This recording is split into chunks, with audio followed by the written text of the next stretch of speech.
माझे नाव नामदेव त्रिंबक काटकर, बाजार सावगी, तालुका खुलताबाद, जिल्हा संभाजीनगर. मी कंपनीमध्ये गुजरातमध्ये ड्युटीला होतो. त्यावेळेस माझ्या किडन्या 100% फेल झाल्या होत्या. तरी मला इतका त्रास व्हायचा की माझं अन्न पाणी सगळं काही कमी झालं होतं. त्यानंतर मी खूप दवाखाने केले. मी 20 दिवस आणि 25 दिवस जवळपास ऍडमिट होतो नारायण हॉस्पिटलमध्ये, पण मला काही फरक पडला नाही. कुठलं नारायण हॉस्पिटल? गुजरातमध्ये. बरं. नारायण हॉस्पिटल.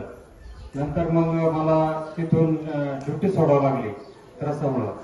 मग मी संभाजीनगरला आल्यानंतर MGM हॉस्पिटलला दाखवलं. तिथं पण तेच सांगितलं त्यांनी की तुम्हाला डायलिसिस करावं लागेल किंवा चेंज करावं लागेल म्हणे. चेंज करण्यासाठी जवळपास 25 ते 30 लाख रुपये लागतात. तर नंतर शिर्डी हॉस्पिटलला गेलो होतो, शिर्डी संस्थानला. तिथं पण तेच सांगितलं. त्याच्यानंतर आमच्या घरच्या मंडळींना माहिती झालं की बाबाचा आशीर्वाद घेतल्यानंतर मलकापूरला फरक पडतो. तर मी येतच नव्हतो, पण मला जबरदस्तीनं गावात घेऊन आली इथं आणि माझ्या गोलगाव घेतल्यानंतर प्रसाद घेतल्यानंतर माझ्या किडन्या आणि चांगल्या झालेल्या आहेत. फरक पडलेला आहे आता. किडन्या बदलले का मग? नाही. बघा किती महत्वाचा, किती अत्यंत खूप छान महत्वाचा असा अनुभव आहे. ते सांगतात मी खुलताबाद तालुक्यामध्ये औरंगाबाद जिल्ह्यामध्ये राहतो आणि त्या ठिकाणी राहत असताना माझ्या दोन्ही किडन्या 100% फेल होत्या. किती टक्के होत्या? मोठ्याने बोला ना. 100% फेल होत्या. 100%. ऐकलं ना तुम्ही? 100% फेल होत्या. 100% फेल असताना गुजरातमध्ये स्टेटमेंट घेतली.